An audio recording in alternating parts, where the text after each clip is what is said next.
بلوچستان کے ضلع سوراب میں دھماکہ خیز مواد سے بھری گاڑی تیار کرنے کے دوران دھماکہ ESPR کے مطابق دھماکے کے نتیجے میں 8 دہشت گرد ہلاک اور متعدد زخمی ہوئے۔ پہلے دھماکے کے بعد ذخیرہ شدہ بارودی مواد میں بھی دھماکے ہوئے۔ دھماکوں کے نتیجے میں ملحقہ علاقے میں 3 شہری بھی شہید ہوئے۔ سیکیورٹی فورسز اور پولیس نے فوری علاقے کا محاصرہ کر لیا۔ کلیئرنس آپریشن کے دوران مزید 10 دہشت گرد مارے گئے۔ سوراب میں تازہ واقعات میں مجموعی طور پر 18 دہشت گرد ہلاک ہوئے۔ فائرنگ کے تبادلے میں پاک فوج کے 2 بہادر جوان زخمی بھی ہوئے ہیں۔ بلوچستان کے ضلع سوراب میں دھماکہ خیز مواد سے بھری گاڑی تیار کرنے کے دوران دھماکہ ESPR کے مطابق دھماکے کے نتیجے میں 8 دہشت گرد ہلاک اور متعدد زخمی ہوئے ہیں۔ پہلے دھماکے کے بعد ذخیرہ شدہ بارودی مواد میں بھی دھماکہ ہوا۔ دھماکوں کے نتیجے میں ملحقہ علاقے میں 3 شہری بھی شہید ہوئے۔ سیکیورٹی فورسز اور پولیس نے فوری علاقے کا محاصرہ کر لیا۔ کلیئرنس آپریشن کے دوران مزید 10 دہشت گرد مارے گئے۔ سوراب میں تازہ واقعات میں مجموعی طور پر 18 دہشت گرد ہلاک ہوئے۔ فائرنگ کے تبادلے میں پاک فوج کے 2 بہادر جوان زخمی ہوئے۔ علاقے میں دہشت گردوں کے مکمل خاتمے کے لیے سینیٹائزیشن آپریشن کیا گیا۔ فورسز اور قانون نافذ کرنے والے اداروں نے دہشت گردوں کے خلاف آپریشن تیزی سے جاری رکھنے کے عزم کو دہرایا ہے۔ واضح کیا کہ عزم استحکام کے تحت غیر ملکی معاونت یافتہ دہشت گردی کے مکمل خاتمے کے لیے کارروائیاں جاری رہیں گی۔ بلوچستان کے ضلع سوراب میں دھماکہ خیز مواد سے بھری گاڑی تیار کرنے کے دوران دھماکہ ESPR کے مطابق دھماکے کے نتیجے میں 8 دہشت گرد ہلاک اور متعدد زخمی ہوئے۔ پہلے دھماکے کے بعد ذخیرہ شدہ بارودی مواد بھی دھماکے میں کیا گیا۔ دھماکوں کے نتیجے میں ملحقہ علاقے میں 3 شہری بھی شہید ہوئے۔ سیکیورٹی فورسز اور پولیس نے پورے علاقے کا محاصرہ کر لیا۔ کلیئرنس آپریشن کے دوران مزید 10 دہشت گرد مارے گئے۔ سوراب میں تازہ واقعات میں مجموعی طور پر 18 دہشت گرد ہلاک ہوئے۔ فائرنگ کے تبادلے میں پاک فوج کے 2 بہادر جوان زخمی ہوئے۔ علاقے میں دہشت گردوں کے مکمل خاتمے کے لیے سینیٹائزیشن آپریشن کیا گیا۔ فورسز اور قانون نافذ کرنے والے اداروں نے دہشت گردی کے خلاف آپریشن تیزی سے جاری رکھنے کا عزم بھی دہرایا۔ واضح کیا کہ عزم استحکام کے تحت غیر ملکی معاونت یافتہ دہشت گردی کے مکمل خاتمے کے لیے کارروائیاں جاری رہیں گی۔ برگیڈیئر ریٹائرڈ حارث نواز صاحب ہمارے ساتھ موجود ہیں۔ بہت شکریہ برگیڈیئر صاحب وقت دینے کے لیے۔ سر فرمائیے گا اس وقت جو صورتحال ہے اور ایک تشویشناک صورتحال ہے جب دہشت گردی کی لہر ایک مرتبہ پھر سے بلوچستان میں اٹھ کھڑی ہوئی ہے، لیکن ہماری سیکیورٹی فورسز اور سیکیورٹی کے ادارے ہمہ وقت ان دہشت گردوں سے نمٹنے کے لیے تیار ہیں۔ دیکھیں بات یہ ہے کہ یہ وہاں پر آپریشن ہو رہا ہے۔ آپ کو پتہ ہے کہ اس وقت کل وہ ایک آپریشن کیا جا رہا ہے، اس کے بعد افسر شبان آپریشن ہو رہا ہے۔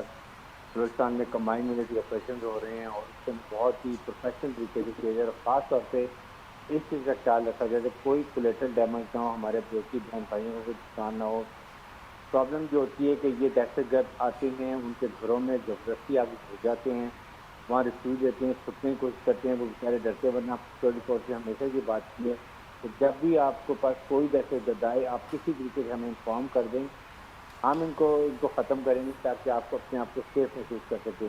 لیکن یہی ہوا کہ پوری ایکسپلوسو سے بھری گاڑی وہ علاقے انہوں نے ایسے علاقے میں کھڑی کی ہے اور کسی نے غلطی سے لوگوں نے کوئی آگ جلائی ہے یا سے بیٹروں کو آگ لگ گئی اور وہ پوری بوڈی دھماکے سے اڑی ہے۔ کچے مکانات وہاں کے ہوتے ہیں، وہ کچے مواد سارے منڈم ہو گئے جس کی وجہ سے بچے بھی اور لوگوں کا نقصان ہوا۔ اور اس کی دھماکے ظاہر ہے کہ جب یہ پکے گھر نہ ہو تو بالکل سارے مکان ایک جو ہوتے ہیں گر جاتے ہیں، اور آپ کو پتہ ہے کوئٹہ میں اکثر گھر کچے ہوتے ہیں، جس کی وجہ سے نقصان ہے۔ سوشل میڈیا بھی انڈیا اور پھر یہ جو افغانستان کے سوشل میڈیا یہ مل کے اپنے سے قبضے چلا رہے ہیں صرف مسلح افواج کو بدنام کرنے کے لیے۔ ہمیں اپنے آئی ایس پی سے ہمیں اپنی میڈیا سے یقین ہونا چاہیے۔ ہم نے پروف کے مار کے حق میں بھی ہمارے ڈی جی ایس نے ایک ایک لمحہ ایک ایک خبر صحیح بتائی، عوام کو آگاہ رکھا۔ اسی طرح یہ خبریں، اور ابھی اب دنیا کو پتہ ہے کہ کوئی میں یہ کتنا جھوٹ بولتا ہے اور ابھی اس کو کچھ سنتا بھی نہیں ہے، اس لیے ان خبروں پہ نہیں کرنی، سب فیک نیوز ہے۔ ایکچوئل گاڑی کا دھماکہ اور جس کی وجہ سے نقصان ہے۔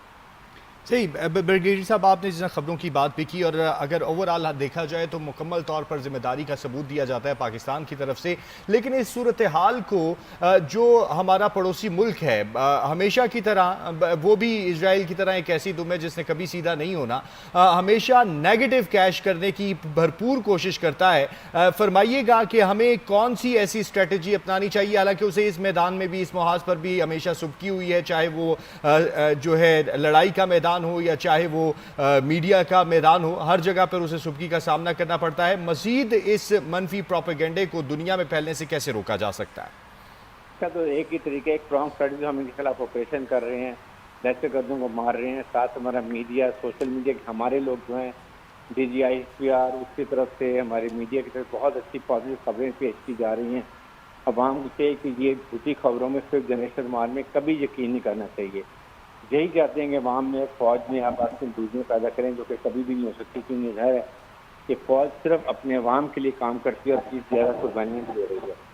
اس سے میں یہ بات کرتا ہوں کہ یہ اس کے لیے ساتھ ساتھ ہمیں آف کورس ابھی اس کے بعد ہمیں ڈائریکٹ بات کرنی چاہیے امریکہ سے. سلامتی کونسل ہے جس سے انڈیا ڈسکلریشن کر رہا ہے، پاکستان کو بدنام کرتا ہے کیونکہ اس کو مارکیٹ میں جوتا پڑا ہے، ضلع میں شکست ہوئی ہے، اس کا بدلہ لینے کے لیے ایسے کرنا کرتا ہے. بہت شکریہ بریگیڈیئر حارث نواز صاحب آپ کا اور آپ کے پوائنٹ آف ویو کا.